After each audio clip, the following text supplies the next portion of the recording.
Thank you, Mr. President. Thank you, Senator.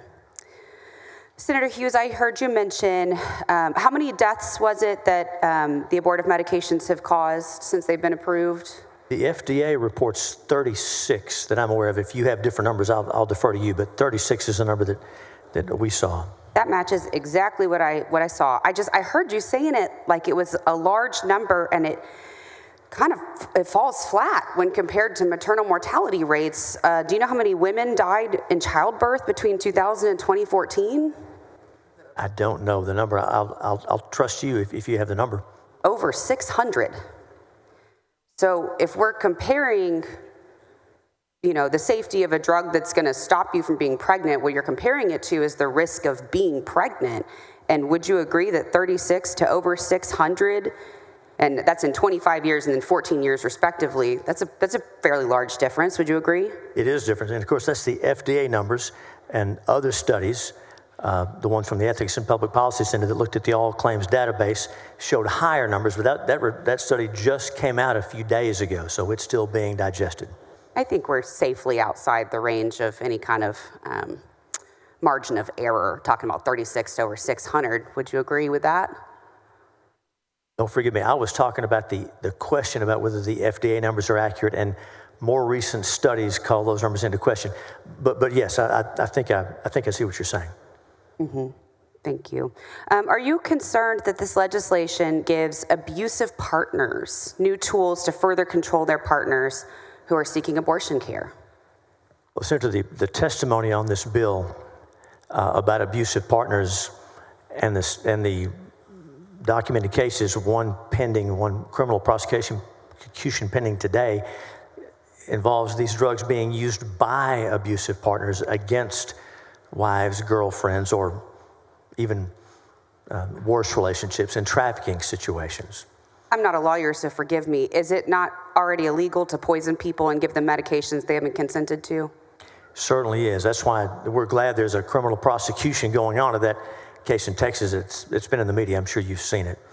That was a husband and wife, especially offensive.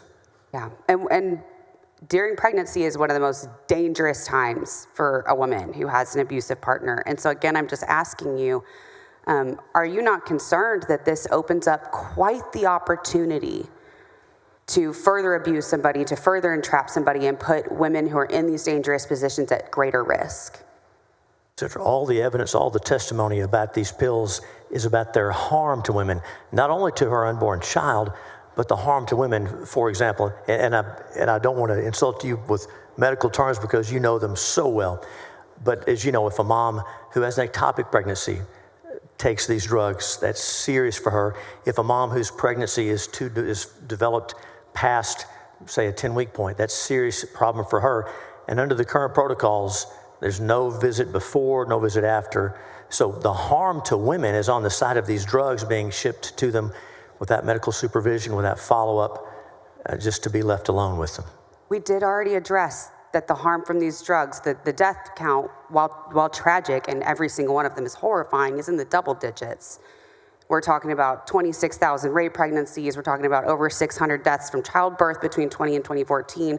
We're talking about levels of abuse. I mean, the harm from medication really, just from the data that I'm looking at, seems to pale in comparison. Would you agree? Well, certainly you've seen the numbers about the complications due to the abortion pill, even as compared to a surgical abortion, and it's multiple times more serious in terms of ER visits. Why would we compare it to a procedure that's illegal in this state?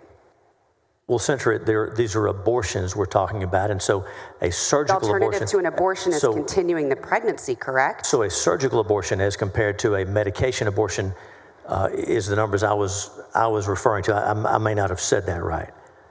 I would assert that it would be a fallacy to compare those two procedures, or medication and the procedure. One's illegal in this state. What happens if you don't get access to an abortion is you stay pregnant.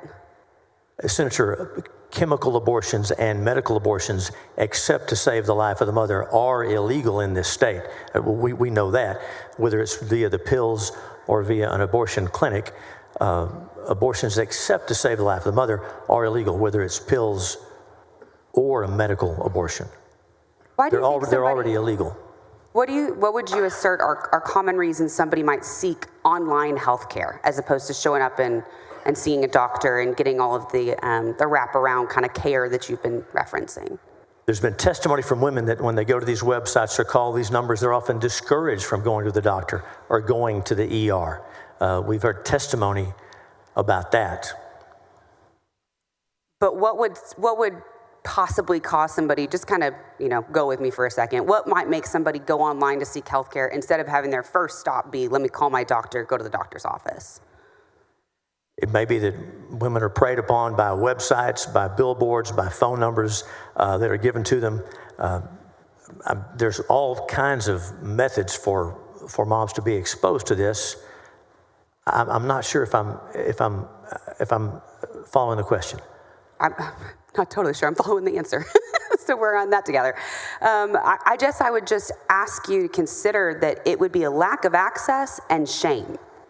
That's why people seek online healthcare. If people are not ashamed and if people have access to a physician, they're going to call their physician. That's the trusted voice. And so I guess I want to invite you or ask you, what about your bill relieves women of shame and gives them more access to the physicians in order to really care for them? Well, Senator, respectfully, based on testimony before the committee and presented in studies and elsewhere, shame is used by these folks pushing the pills because when complications do arise, the moms are often told, oh, don't go to the ER, don't go to the doctor. Shame is actually used to hide what's happened in many cases. There's been testimony about that, and it is a real problem. I think also governmental bans on medical procedures can cause shame too. I just want to clarify, this law, just like SB 31, does not carve out anything for rape, incest, or fetal anomalies. Is that correct? Oh, that's right. This does not have any criminal effect at all. This is civil liability for the folks who are shipping those pills into Texas for that purpose. And if a young girl, let's say a 10-year-old, something terrible happened and she needed to travel out of state for an abortion, would her family be civilly liable for helping her do that under your bill? Senator, there's nothing in this bill about travel. This bill is about those abortion pills, nothing about traveling out of the state. If the 10-year-old girl goes across state lines and her parents help her and she gets access to a medication, would they not be civilly liable for helping her access that pill? Out-of-state conduct is by the mom, in this case, is not affected by this bill at all. Now, if out-of-state companies or foreign companies around the globe ship these pills into Texas, they have civil liability. But there's nothing in this bill about travel, about a mom leaving Texas or anything like that in the bill that's before us, in the committee substitute that came out of the committee. And I just want to hear your full intent. So if a family helps a young kid who needs an abortion get out of the state and get access to medication abortions, it sounds like you're saying they're not held civilly liable. Everything's okay. They're going to be able to come back to the state and nothing's going to happen. They're not affected by this bill at all. Okay. Even if their neighbor reports them to the AG? There's nothing to report, Senator, under this bill. Okay. Thank you for answering my questions. Thank you.